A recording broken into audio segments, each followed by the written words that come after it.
What's up, guys? Welcome back to another video. So in this video, I'm going to go over my recap from November, and first I'll run through 4 trades that I took, and then at the end of the video, I'll run through my numbers from November. November was actually my best month of trading of my career so far, so I'm really proud of that and really happy about that. But I can't say that I traded the best in November. I had some mental lapses. Plus, I wasn't entirely focused on trading. I had other things going on. So I was focused on trading, but I don't think that I maximized everything that I could have out of the month. And on top of that, I was heavily focused on Amazon this month. So I was kind of shying away from Tesla, even though a lot of people are trading Tesla and there's a lot of money to be made trading Tesla. The way Tesla's moving right now, and especially the way option contracts are moving on Tesla, it's not really conducive to the trading that I'm used to and the trading that I'm comfortable with. I'm more of a scalper. I like to take breakouts, breakdowns, flag patterns, and all that stuff.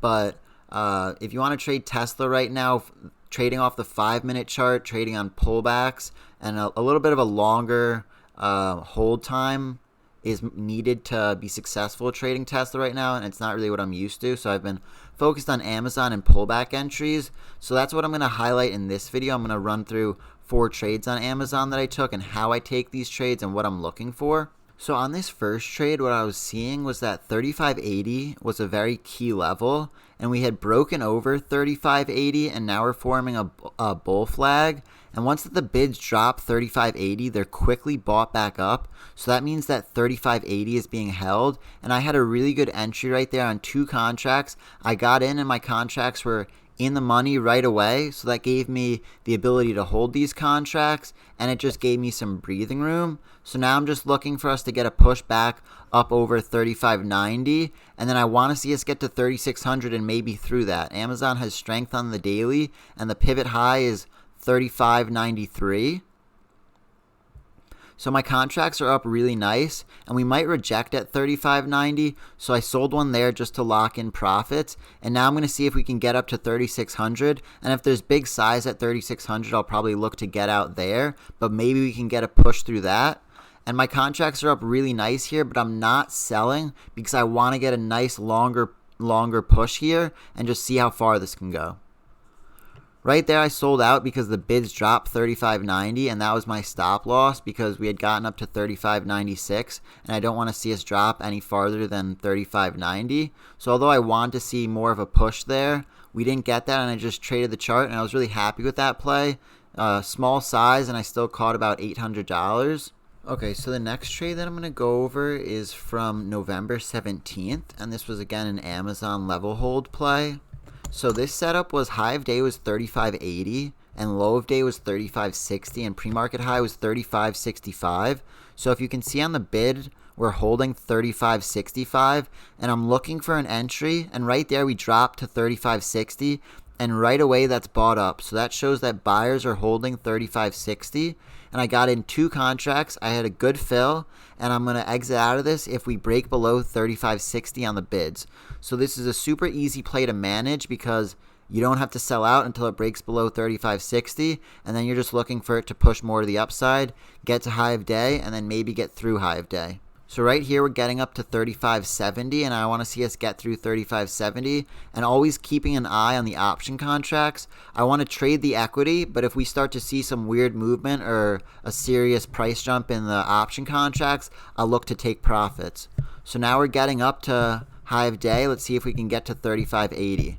Contracts are up really nice, so I'm going to look to get out of one of these contracts pretty soon, but let's see if we can get through 35.80. And right there, we saw some size and some sellers right near 35.80. So I sold out of one to lock in profits. And now I'm going to wait to see if we can get through 35.80. So right here, the ask is getting to 35.80. And now let's see if we can push through. We get through, and the option contracts are up to $26. So I'm up over $700 on this last contract. But there's no reason to get out because it looks like buyers are in control. And maybe we can push to 35.90 and maybe 3600. And right there, we dropped on the bids and the ask 35.80 super quick. So I sold out of my last contract, and I just booked that win, and I was really happy with that play. Okay, so my next trade that I'm going to go over is from November 18th, and this was the day that Amazon finally broke over 3,600, and we had pushed up and made a new high of day at 36.22, but as you can see, we're holding below 3,600, but we only have wicks below 3,600, so if at the end of this candle, we can close over 3,600, I'm going to look to get in. And I got in 3 contracts because the ask got back over 3,600 and the bids are now over 3,600. So that's a really good entry. I got in 3 contracts. I just took off one of the contracts because I'm up over $1, and that's fine. I'm just locking in profits, and then I have 2 contracts to see if we can get back up to high of day. So now we're holding and my contracts are up over $2 and we haven't even pushed that much on the equity. And I'm obviously watching and trading the equity, but my eyes are on the option contracts. And now that I'm up over $2, I just locked in profits on that last one. And then on my last contract, I'm just going to hold until 3,600 breaks. So right here, we got to push over 36.10 and my contracts are up really nice.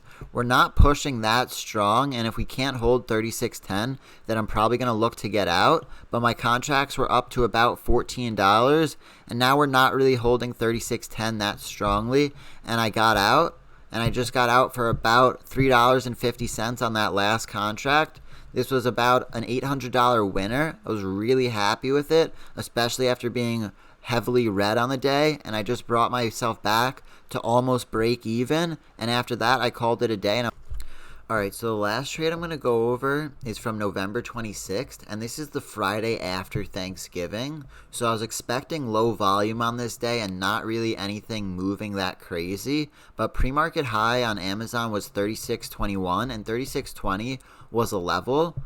So this 930 high was 3613.84, and I was looking for an orb over that. I know I'm only taking level holds on Amazon now, but during the 930 and 931 candle, opening range breaks are fine plays to take. So I got in 2 contracts. I had a good fill right there, and now I want to see if we can get a play over 3620. As you can see, these option contracts are moving really crazy, so I took one off there for about $1 of profit just to lock in profits, and now we pushed really strong all the way up to 36.30, and these contracts are moving really weird, very sporadically, and basically not even moving according to the equity. So right as I saw the bids on the option contracts get to $12, I just sold out. So I got about $2.50 on that last contract, and I secured a $450 orb right off open right after Thanksgiving on a day where I was expecting low volume. So I was really happy with this trade just to lock in profits, and I don't really want to be holding that long because I don't want to take on a lot of risk and have the bids drop out on these option contracts. So the only time that I'm going to be taking breakouts on Amazon is over pre-market high or over a 930 high, because level holds is the way to play because you can get really good entry fills on the option contracts, whereas breakouts, you're just going to be entering on inflated contracts. But if you get in the first minute or the second minute, you're not really going to see inflated contracts because the actual equity hasn't pushed up enough for the contracts to be juiced yet. Because if you're just taking it on the first push, you're going to catch the premium spike. But if the premiums have already jumped in value, you're going to get in, and then any type of pullback is just going to kill the contract's value. Alright, so now let's get into my numbers from November. So to jump right in, I took 133 total trades.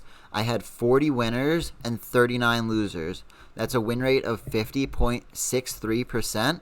And on top of that, I had 54 break-even trades. So a break-even trade is anything less than a 2% winner or loser. So let's say my position size is $1,000 and I make or lose $19 or less, then that's going to be a break-even trade because it's less than a 2% winner or loser. So my average winner was $502.23. My average loser was $220.26. And then my average break-even trade was red, about $9.50. So I'm really happy with these numbers. Anytime your average winner outweighs your average loser by more than a multiple of 2, you're doing something right. And if your win rate is over 50%, you're obviously doing something right. So I'm happy with both of those numbers from November.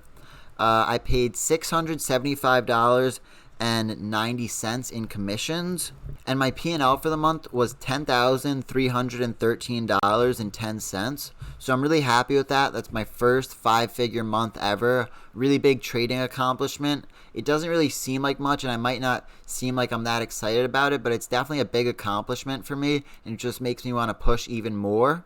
Want to just get to the next level and just keep leveling up, because that's really all that trading's about. And my profit factor for the month was 2.08. So anytime your profit factor is over 2, that's really good. Very happy with that, especially with the size and the volume that I was taking this month. And something that was a little bit of note was that my Amazon PnL for the month was $5,096.52. So that's about half of my monthly PnL. Usually Tesla is the big name that accounts for most of my money for the month, and historically I've made the most money on Tesla. But this month, after being heavily focused on Amazon accounted for about half of my profits. I was really happy with that. I caught some nice plays on Amazon this month, and I really can't complain, because I didn't like the way that Tesla was trading this month, and I thought that I caught, and I was watching Amazon really well, and I had a good idea as to what was going on and what plays to take. So I hope that you guys learned a little something from this video, learned something from my November recap, a little bit into my mindset, what I'm focusing on. And if you want to head over to my Instagram at RoseTrades21, I post every Sunday a game plan for the week and the stocks that I'm watching. Plus I'll periodically post throughout the week and throw up some story posts also. So I hope that you enjoyed and have a great rest of your day.